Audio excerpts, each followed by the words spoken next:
Nanawagan ng ilang Kim Pao fans na dagdagan ng security personnel nina Kim Chiu at Paula Avellino sa kanilang mall tour sa Cebu bukas, March 15, simula alas 2 ng hapon para sa promo ng lalabas nilang movie, ang My Love Will Make You Disappear. Nangunguna ang isang Kim Pao fan sa post nito sa kanyang ex na nakikiusap sa mga security staff ng pupuntahan na mall ng dalawa sa pag-aalala na baka malagay sa peligro ang kaligtasan hindi lang ni Paulo lalo na ni Kim. May kaugnayan sa hindi maampat na hate comments kay Kim ng mga sinasabing DDS o mga taga-suporta ng dating Pangulong Rodrigo Duterte kaugnay sa pagkakakulong nito ngayon sa detention facility ng ICC sa The Hague, Netherlands.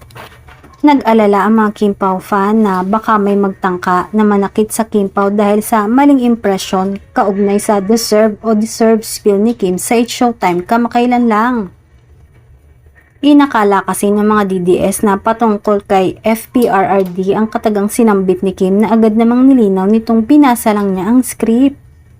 Posible daw kasi na makaranas ng hindi magandang treatment si Kim sa mga tiga Cebu, gaya na lamang ng pambabato ng bottled water sa dalawa habang nagtatanghal. Nangangako naman ang mga Kim Pao Cebu fandom na magmamatsyag silang mabuti para matukoy agad ang sinumang magtangka na saktan ang kanilang mga idol.